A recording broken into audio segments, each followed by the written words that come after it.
నీ వైపు చూస్తున్నాడు, నీతో నడుస్తున్నారు, అనుక్షణము నీతో ఉన్నారు ఆయన. దేవునికి మహిమ కలుగును గాక.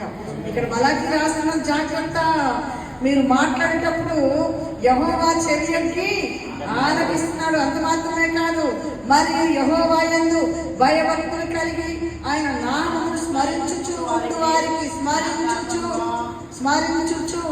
ఇద్దరు కలిసినప్పుడు దేవుడి గురించి మాట్లాడుకోండి, రక్షణ సువార్త చెప్పుకోండి, ప్రజల దేవుడి మాటలు చెప్పుకోండి. మా ఇంట్లోకి వెళ్తే మాకు ఈ బైబిల్ సంగతులే ఇద్దరికి, ఏ మాటలు ఇదే కదా. ఇక బయట సంగతులు లేవు, బయట సంగతులు చెప్పడం అసలు ఏమి లేవు, కూడా ముచ్చట్లు ఏమి లేవు.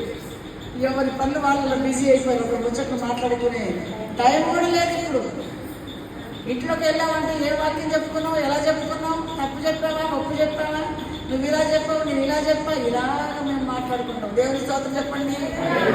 ఎందుకు ఈ డిస్కషన్ అంటే దేవుడు వింటున్నారు. ఇది మంచి డిస్కషన్. కొన్ని డిస్కషన్ వల్ల ఆరోగ్యం పాడైంది, కానీ దైవికమైన డిస్కషన్, దైవికమైన చర్చ మనకి నిత్య జీవాన్ని కొని తీసుకొని వస్తుంది. అంటే ఇదిగో యెహోవా యందు భయభక్తులు కలిగి ఆయన నామమును స్మరించుచూ ఉండు వారికి జ్ఞాపకార్థముగా ఒక గ్రంథము ఆయన సముఖమునందు రాయబడి అంటారు. దేవునికి మహిమ కలుగును గాక. హల్లెలూయా.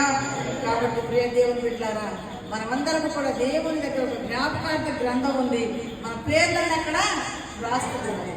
కాబట్టి ఈరోజు మరి ఎవరితో నీ స్నేహం, దేవునితో స్నేహం చేసావా, ఆ గ్రంథమందు నీ పేరు రాయబడుతుంది. నువ్వు దేవుడి గురించి మాట్లాడతావా, దేవుడు ఆలకిస్తాడు. హల్లెలూయా.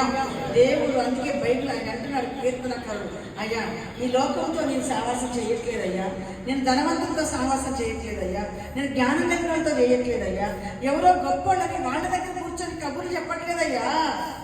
నీవంటే ఎవరికైతే భయభక్తులు ఉన్నాయో, ఎవరైతే నిన్ను స్మరిస్తున్నారో, ఎవరైతే నీ సన్నిధిలో కూర్చొని గోజాడి ప్రార్థించి నీ దగ్గర నుంచి దర్శనాన్ని పొందుకుంటున్నారో, ఎవరైతే నీ చేత ఆశీర్వదించబడ్డారో వారితోనే నేను స్నేహం చేస్తానయ్యా అంటున్నాడు. దేవునికి స్తోత్రం. ఎలిసబెత్ మరియను చూస్తే 80 ఏళ్ళ ముసలమ్మకి 15 ఏళ్ళ మరియకి ఫ్రెండ్షిప్. దేవునికి స్తోత్రం.